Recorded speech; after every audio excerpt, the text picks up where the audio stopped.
of doing such projects. That company sought the tender on the basis that it did have qualifications and experience for such a job, but in saying so, it was making a misrepresentation to the department because it had no such qualifications.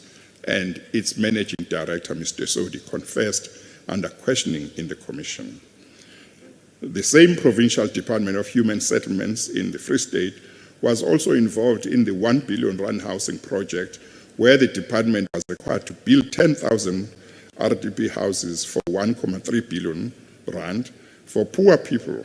But it paid over 600 million rand to contractors, but could not even say how many houses had been built.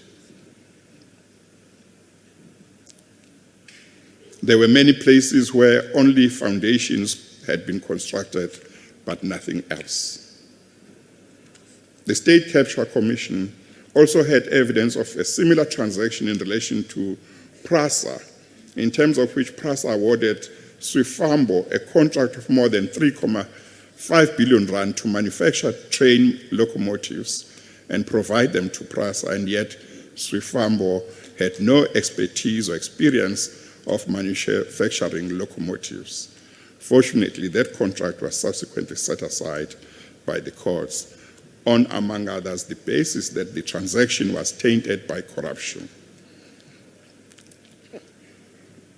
By allowing the Guptas Zuma state capture to happen as was found by the State Capture Commission, the government and the ruling party betrayed Oliver Tambo.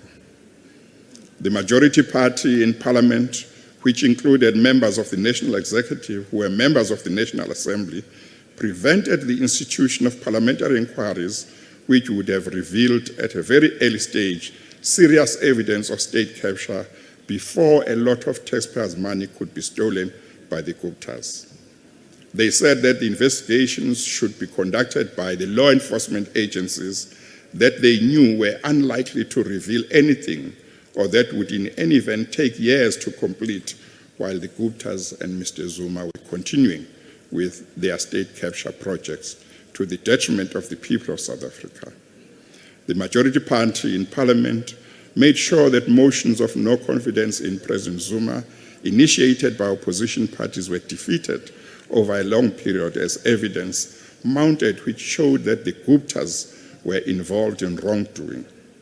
Indeed, not only did the ruling party and its top officials and its NEC ensure that Parliament did not investigate the allegations of state capture against the Guptas and President Zuma over many years, but they also failed to act against Mr. Zuma and the Guptas, who were members of the ANC, on other occasions when they were alerted to what was going on and when recommendations were made that they should act.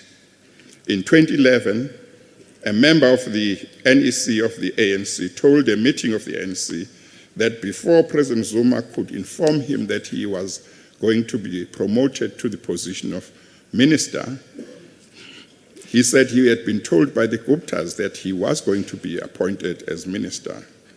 2 years later, in 2013, as Mr. Mantashe revealed in his evidence before the State Capture Commission, the Integrity Committee of the ANC made a recommendation to the NEC that Mr. Zuma should step down, but the NEC ignored that recommendation, and the Guptas continued with their looting of public resources.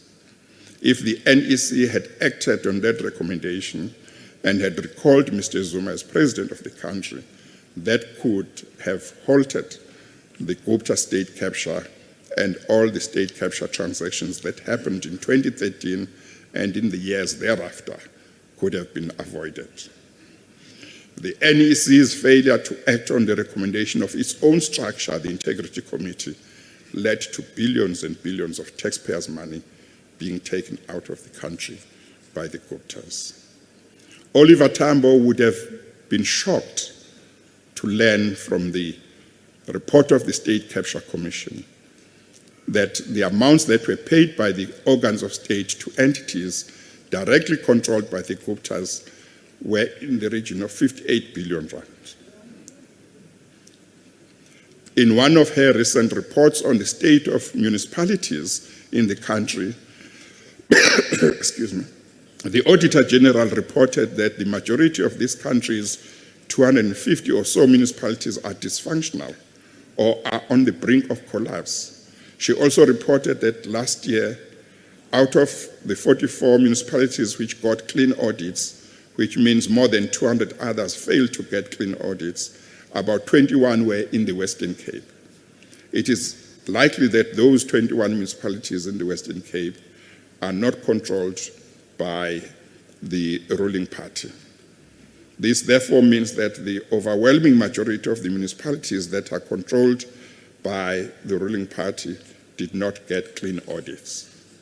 To make things worse, this is not a case where in one isolated financial year, those municipalities did not get clean audits.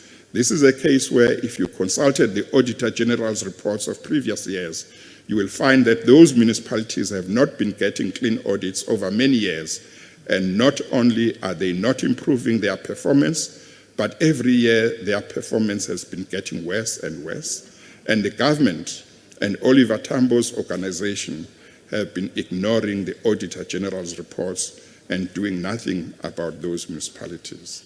This is something that Oliver Tambo would have been very unhappy about, because in order for the people who were under apartheid to get proper services and to have a better life, there must be municipalities that are functional, that deliver services.